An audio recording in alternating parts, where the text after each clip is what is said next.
Good morning, dear students. Today we are here with our social science topic, that is Chapter 5 Movement Towards Independence, Part 2. Yes, in Part 1, we have discussed many movements towards independence, right? Some of the movements are Simon Commission, we have discussed about it. Then we have moved on Nehru Committee by Motilal Nehru. Okay, then demand for complete independence that is in 1930 by Pandit Jawaharlal Nehru. Okay, then the most important part of Dandi March we have learned, but a few more points or few more things still left out of Dandi March. So we'll continue in this lecture. So let's start it. Dandi Yatra, as we all know, it started from March 12th to April 6, 1930, and it's a part of civil disobedience movement. As Dandi March passed through the small and large towns, people used to clean the village roads, decorate their houses with torrents, and showed consigns for the Satyagraha. Dandi Yatra had a wonderful effect in creating astonishing faith, unity, and consciousness among people. First part में हमने जो डांडी मार्च के बारे में discuss किया था वो थोड़ा हम पढ़ लेते हैं. In Dandi Yatra, we have seen that it has been lead by Gandhi ji. Gandhi ji के leadership के अंडर में ये दांडी मार्च शुरू हुआ था. It was started in Ahmedabad, right? कहाँ से शुरू हुआ था? अहमदाबाद के हरिजन आश्रम, which is named as Gandhi आश्रम टुडे. ठीक है, वहां से इसकी शुरुआत हुई थी. उसके बाद हमने इसका मैप भी स्टडी कर लिया था कि कहाँ कहाँ कौन से एरियाज से कौन से सिटीज से. इट वाज अराउंड 370 किलोमीटर्स की ये पूरी यात्रा थी, right? That is from Ahmedabad to Dandi village. ठीक है, डांडी विलेज के सी कॉस्ट में जाकर वहां पहुंचने के बाद गांधी जी ने ये सॉल्ट लॉ ब्रेक किया था. So as we all know कि जहां जहां जिस एरिया से या जिस रीजन से गांधी जी जाते थे वहां सबको सिविल डिसोबीडियंट के बारे में बताते थे. दांडी यात्रा क्यों की जा रही है उसके बारे में, उसके इम्पोर्टेंस के बारे में समझाते थे लोगों को. और धीरे धीरे ये जो यात्रा थी उसकी जो पब्लिक थी वो और बढ़ती जा रही थी. तो डांडी मार्च जहां जहां से ये जो यात्रा है जहां जहां से पास होती थी, राइट, वहां वहां ये वो चाहे स्मॉल या लार्ज टाउन से पीपल विलेजेस के रोड को क्लीन कर रहे थे, राइट. उस अपने घरों को डेकोरेट कर रहे थे तोरण तोरण से. We all know what is toran, right? And एक सत्याग्रह से को लेकर जो सीरियसनेस थी, जो कंसाइंस था उनका, that is to be served, right, कि कितने सीरियस है वो सत्याग्रह को लेकर, कितना इम्पोर्टेंट है उनके लिए ये.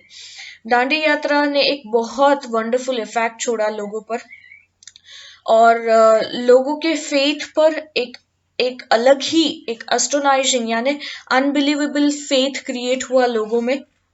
यूनिटी हुई, राइट, और कॉन्शियसनेस आया लोगों के अंदर कि क्यों हमें इंडिपेंडेंस चाहिए, क्यों हमें ब्रिटिशर्स के अगेंस्ट जाना है, what are the reasons and all. Okay, the whole nation was enveloped in a wave of satyagraha. पूरा नेशंस के जितने भी सिटीजन्स थे सब में एक ही वेव जा रही थी, दैट वाज सत्याग्रह की वेव. ठीक है, वो सत्याग्रह के फ्लो में बह रहे थे. Gandhiji, along with his colleagues and supporters, reached Dandi after 24 days of march, 5 April 1930. Finally Gandhi ji अपने कलीग्स और अपने सपोर्टर्स के साथ डांडी कब पहुंचे? 24 डेज की जर्नी थी ये. 24 डेज के बाद फाइनली ये जो उनकी यात्रा थी वो 5th ऑफ अप्रैल को फिनिश हुई. On morning early morning of April 6, 5th April को वो वहां डांडी पहुंच गए. अर्ली मॉर्निंग यानी next day early morning 6 April को 6:30 बजे morning 6:30 AM Gandhi ji broke the salt law by picking a handful of salt from the sea coast. Gandhi ji sea coast पहुंचे, उन्होंने अब एक मुट्ठी भर सॉल्ट अपने हाथ में लिया, राइट, और क्या कहा? In a loud voice Gandhi ji stated, जोर से उन्होंने कहा, I have broken the salt law.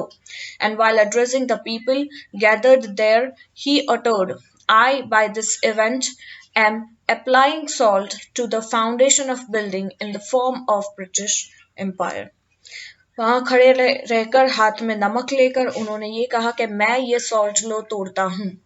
और जहां वहां जितने भी लोग थे उनको एड्रेस करते हुए, जो वहां इकट्ठा हुए थे, गैदर्ड हुए थे, उन्हें कहा कि आई बाय दिस इवेंट, इस इवेंट से, आज जो ये हो रहा है, राइट, इस am applying salt to the foundation, ये ऐसे समझ लो कि मैं नमक, ये नमक जो है it's just not a salt, but ये ब्रिटिश एम्पायर के फाउंडेशन को, उनकी बिल्डिंग को हिलाने के लिए काफी है।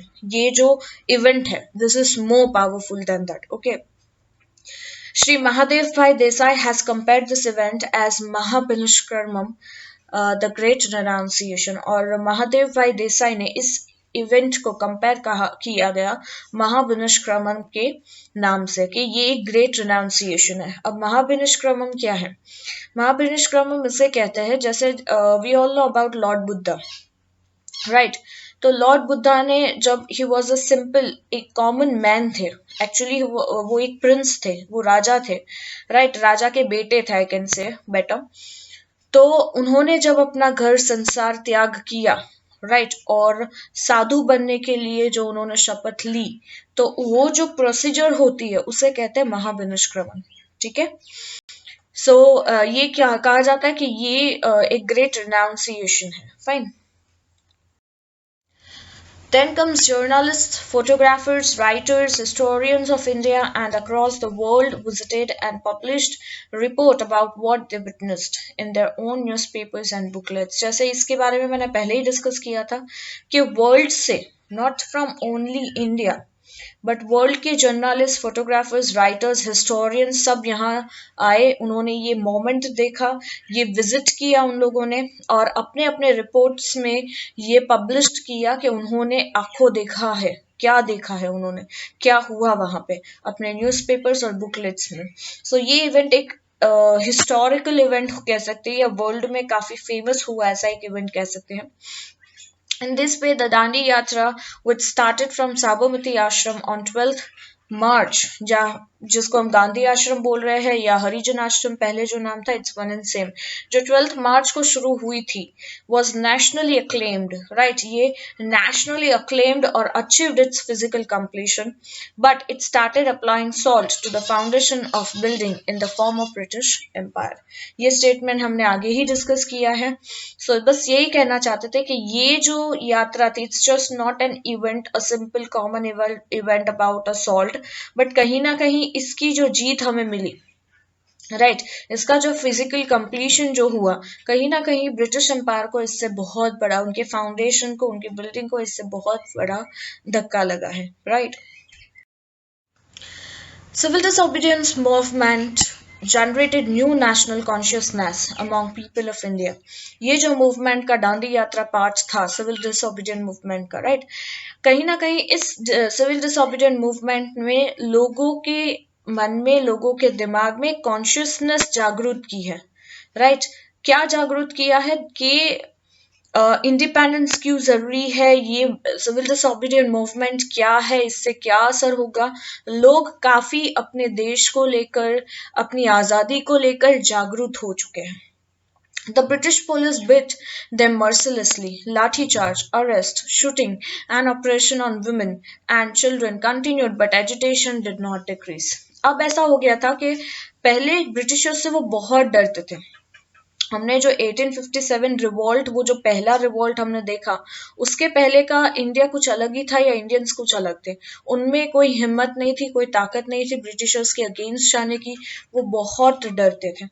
बट अब इतने सारे मूवमेंट्स के बाद अब इंडियंस में वो डर कंप्लीटली निकल चुका है।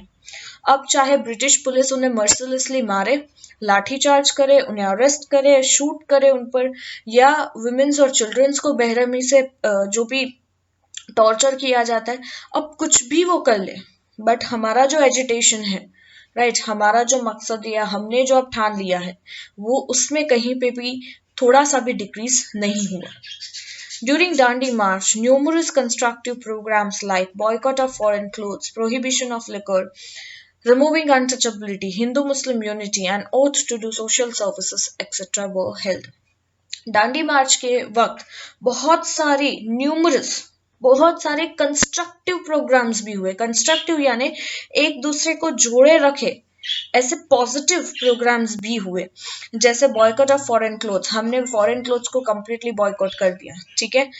प्रोहिबिशन ऑफ लिकर, लिकर यानी अल्कोहल, उसे प्रोहिबिट किया।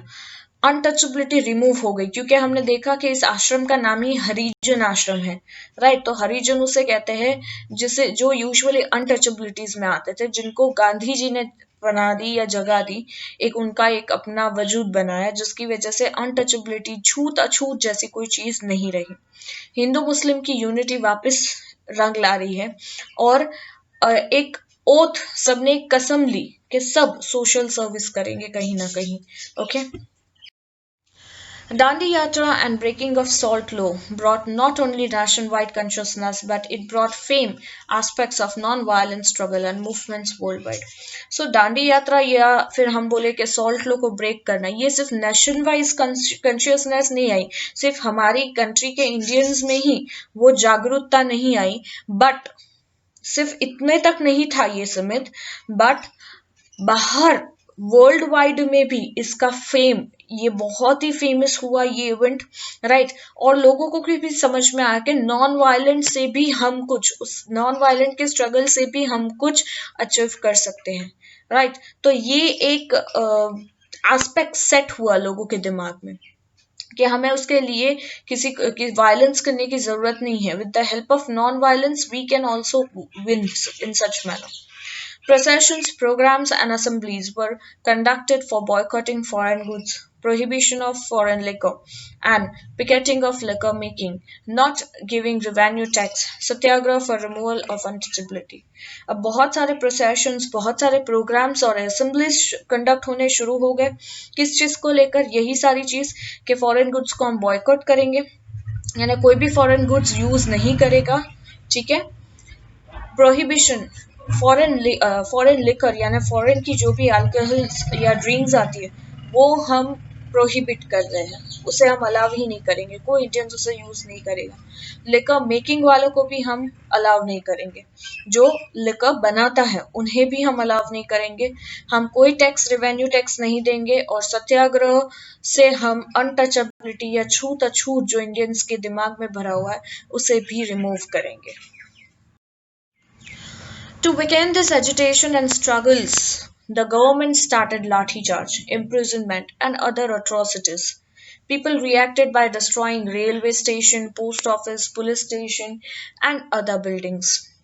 अब इस एजिटेशन को रोकने के लिए, इस स्ट्रगल को रोकने के लिए गवर्नमेंट ने क्या किया, गवर्नमेंट ने लाठी चार्ज करना, लाठी मारना शुरू किया, जेल में डालना, इम्प्रिजनमेंट करना, और ऐसी बहुत सारी ऑट्रोसिटीज, ऑट्रोसिटीज यानी इस एजिटेशन को रोकने के लिए वो जो चाहे, थर्ड डिग्री तो third degree, whatever they can able to do, वो सब उन्होंने किया। पीपल रिएक्टेड, पीपल ने, लोगों ने कैसे रिएक्ट किया, लोगों ने रेलवे स्टेशन डिस्ट्रॉय किए, पोस्ट ऑफिस, पुलिस स्टेशन, जितनी भी गवर्नमेंट बिल्डिंग्स थी उन सबको डिस्ट्रॉय करना शुरू किया, ये लोगों का एक रिएक्शन था। Incidents like agitations held under the leadership of Abdul Ghaffar Khan, Frontier Gandhi at Wadala, Bombay, struggle against foreign liquor under the leadership of Kasturba Gandhi in Bombay, Garsana in Surat, and in Viramgam during the salt law agitation, renunciation of government services as well as removal of children from government schools were the major highlights of this movement. ऐसे और भी बहुत सारे incidents और बहुत सारे events हुए, जैसे एक एजिटेशन शुरू किया गया अब्दुल गफार खान, जिसको फ्रंटायर गांधी भी कहते हैं, उनके अंडर में उन्होंने एक लीडरशिप या एक इंसिडेंट शुरू किया वडाला बॉम्बे, राइट, जो फॉरेन लिकर्स जहाँ पे यूज हो रहे थे उसे रोकने के लिए, ठीक है। फिर एक कस्तूरबा गांधी ने शुरू किया बॉम्बे, गरसाना और सूरत में, ओके। इन विरामगम जब सॉल्ट लॉ एजिटेशन चल रहा था वहां पे भी फॉरेन लिकर्स को रोकने की कोशिश हुई। रिनाउंसिएशन ऑफ गवर्नमेंट सर्विस, जितना हो हम गवर्नमेंट सर्विस का त्याग देंगे, ठीक है। लोगों ने, जिनके पास भी गवर्नमेंट सर्विस थी वो गवर्नमेंट सर्विस अपनी छोड़ दी, राइट, अपने बच्चों को गवर्नमेंट स्कूल से उठा लिया, ठीक है। ऐसे ये जो सारे जो एक मूवमेंट शुरू हुए, ये सबसे हाईलाइटेड मूवमेंट्स रहे उस वक्त के। ओके, जिससे वी कैन से कि ब्रिटिश गवर्नमेंट को एक बहुत जोर का धक्का लग गया है, ठीक है, कि अब ये डाइजेस्टेबल नहीं है for Britishers. So that was Dandi march. बहुत एक लंबा सा टॉपिक था डांडी मार्च का, and hope you understood it well.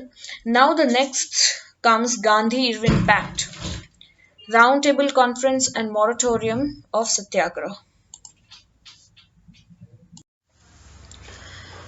So, Gandhi Irwin pact, round table conference and moratorium of satyagraha. Let's see कि ये क्या है। गांधी एंड इरविन पैक्ट में Gandhi ji was the main part member and Irwin, जिसका फोटो देख सकते हो।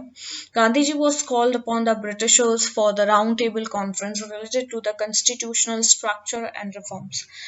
ब्रिटिशर्स ने गांधी जी को बुलाया था कि एक राउंड टेबल कॉन्फ्रेंस हम करेंगे, और ये राउंड टेबल कॉन्फ्रेंस थी कि कॉन्स्टिट्यूशनल स्ट्रक्चर और रिफॉर्म्स कैसे बनाने उससे रिलेट करता।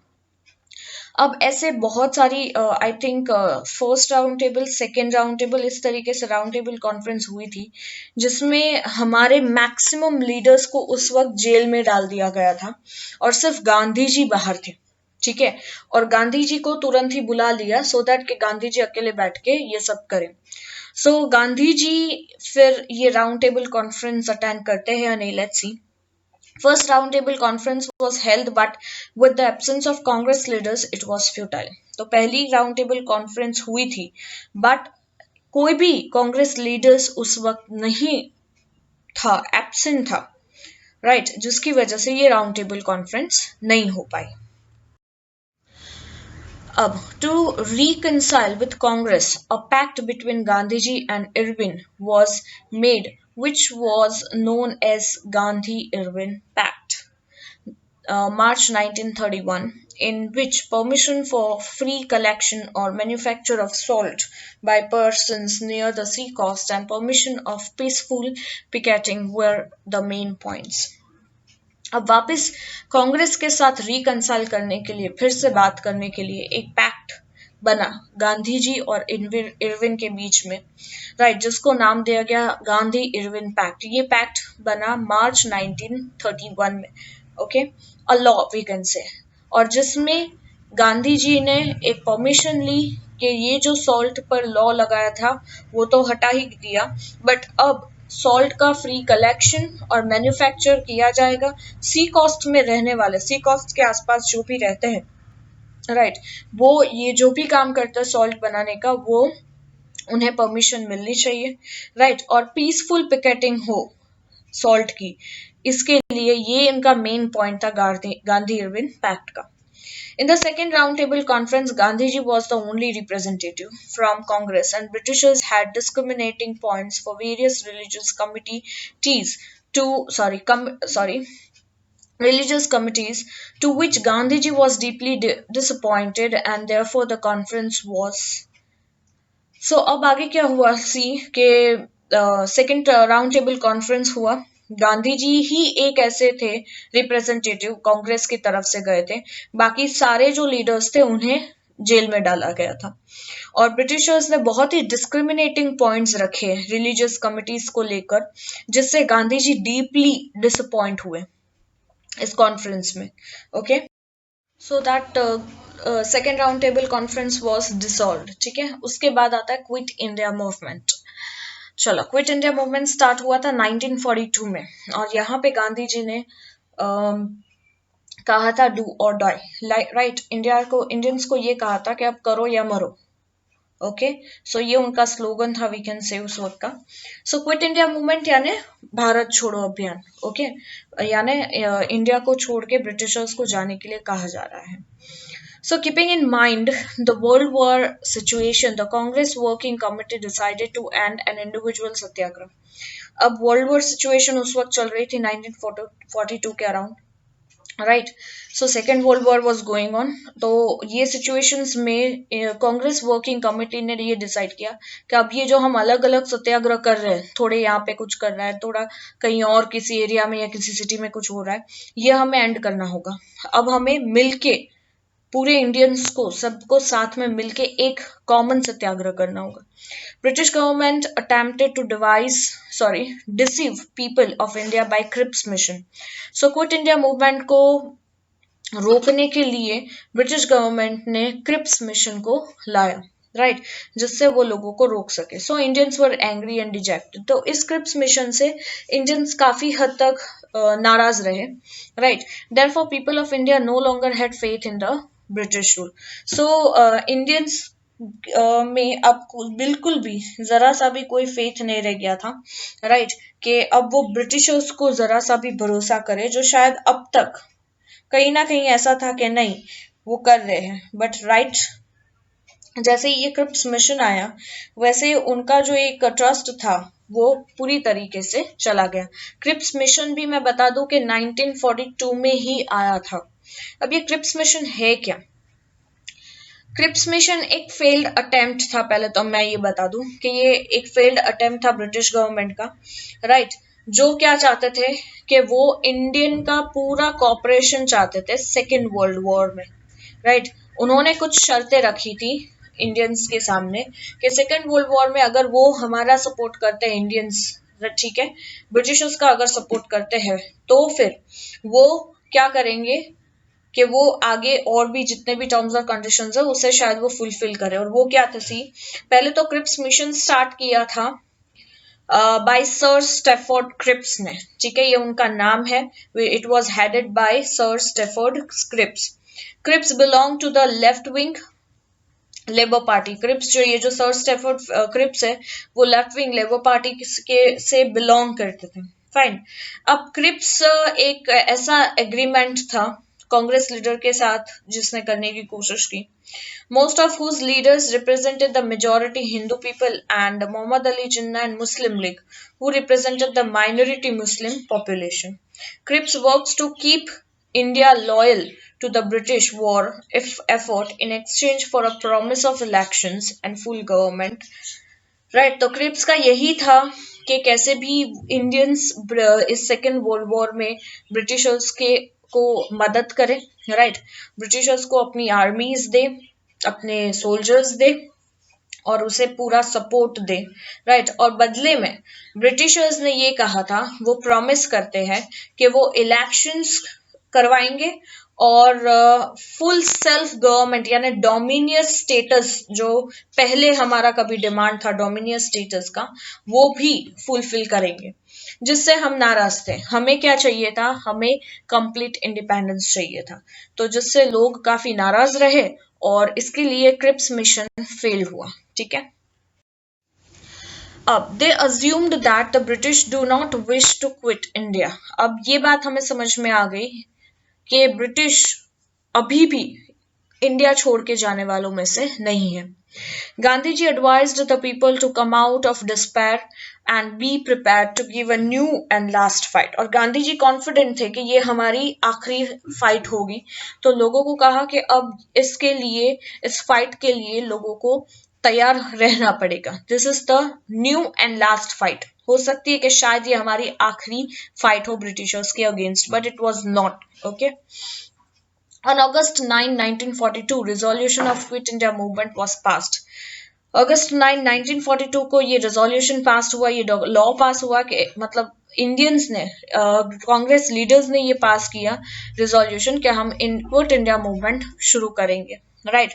Was passed in the working committee of Congress held at Mumbai. Mumbai की जो कांग्रेस की वर्किंग कमिटी थी उन्होंने ये रेजोल्यूशन पास किया. On the second day of the resolution, आज रिजोल्यूशन पास किया, दूसरे ही दिन गांधी जी, वल्लभ भाई पटेल, जवाहरलाल नेहरू, मौलाना आजाद और जितने भी दूसरे कांग्रेस लीडर्स थे उन्हें अरेस्ट कर दिया गया और दूसरे जितने भी न्यूज़पेपर्स थे उसे बैंड कर दिया गया. यहाँ पे फोटो में the newspaper you can see, ये इंडियन एक्सप्रेस है उस वक्त का, राइट. दैट इज ये 1942 के टाइम का ये न्यूज़पेपर है. यहाँ पे उन्हें अरेस्ट किया गया था क्विट इंडिया मूवमेंट के वक्त. ये पूरा उसके बारे में दिया है. You can read Mahatma Gandhi, Maulana Azad and Nehru arrested. Government decided to meet Congress challenge, right. फिर I can not read properly but Gandhi जी's call at some meeting is given. So in short, ये उस वक्त का न्यूज़पेपर है, you can see it कि it's the true fact. Okay. Regional and district level Congress leaders were arrested simultaneously. तो जितने भी रीजनल और डिस्ट्रिक्ट लेवल के जितने भी कांग्रेस लीडर्स जहां जहां जिस जिस एरियाज में जिस जिस स्टेट्स में जिस जिस सिटीज में थे, उन सबको एक साथ अरेस्ट कर दिया गया. Arrest of Gandhiji and other leaders resulted in nationwide strike, and to this Gandhiji said, "This is the last fight in my life, and therefore people of India should make all attempts to achieve independence." He gave the slogan "Do or die." Actually Britishers को ये लगा कि हम अगर Congress leaders को, main जो leaders है, उन्हें ही अगर हम जेल में डाल देंगे, उन्हें ही अरेस्ट कर लेंगे, तो फिर बाकी के लोग, कॉमन मैन क्या कर पाएगा. तो उन्हें लगा कि ऑटोमेटिकली ये जो क्विट इंडिया मूवमेंट है वो अपने आप ही बंद हो जाएगा, कि बाकी कोई कुछ नहीं कर पाएगा विदाउट लीडरशिप. बट अब ऐसा था कि अब इंडियंस को लीडरशिप की जरूरत ही नहीं थी. राइट. सो दे थॉट कि अगर इस मोमेंट को क्या करना है, रोकना है, so they have the only way कि लीडर्स को अरेस्ट कर लो. That's why they did that. But what happened कि इंस्टीड ये नेशन वाइड स्ट्राइक हो गया. ये जो मुद्दा खत्म होने वाला था अकॉर्डिंग टू ब्रिटिशर्स, उल्टा ये और भड़क गया. ठीक है. जिसमें गांधी जी के और दूसरे लीडर्स के अरेस्ट होते ही नेशन वाइड स्ट्राइक, पूरे कंट्री में स्ट्राइक शुरू हो गई. उस वक्त गांधी जी ने कहा कि ये मेरी जिंदगी की आखिरी फाइट है और मैं चाहता हूं कि लोग इसमें अपना पूरा अटेम्प्ट दे, जिससे हम अपना इंडिपेंडेंस है वो ले सके. ठीक है. हम अपनी आजादी ले सके. और उन्होंने ये स्लोगन दिया, डू या डाई, करो या मरो. अब आपके पास यही एक आखिरी चांस है. You have the only way, that is do and die, और you have to fight anyhow. आज अगर तुम शायद मर भी जाते हो, बट अपने नेक्स्ट जनरेशन को सिक्योर करके जा रहे हो. So do it for them. Okay. फिर आता है strikes during quit India movement. अब क्विट इंडिया मूवमेंट शुरू हुआ, गांधी जी अरेस्ट हो गए, दूसरे लीडर अरेस्ट हो गए, तो तुरंत ही पब्लिक ने स्ट्राइक शुरू कर दिया. कहाँ कहाँ कैसे स्ट्राइक हुई देखो. स्ट्राइक से यानी हमें पता है, right. The rural and urban regions of the country including workers, farmers, youth, students, teachers, businessman, women were in the forefront of this movement. ये जो स्ट्राइक हुई, इस स्ट्राइक में वो चाहे रूरल एरियाज था, विलेज एरियाज था, या अर्बन सिटीज एरियाज था, कंट्री के कोई भी एरियाज में वर्कर्स ले लो, फार्मर्स ले लो, youth, students, teachers, businessman, women, हर एक पर्सन, हर एक सिटीजन मूवमेंट में जुड़ गया था. Workers went on strike in factories. Factories में वर्कर्स ने स्ट्राइक कर लिया कि हम काम नहीं करेंगे. आयरन फैक्ट्रीज जो जमशेदपुर में थी, कॉटन मिल्स जो मुंबई में थी, मद्रास में भी थी, वहां सब जगह स्ट्राइक शुरू हो गई.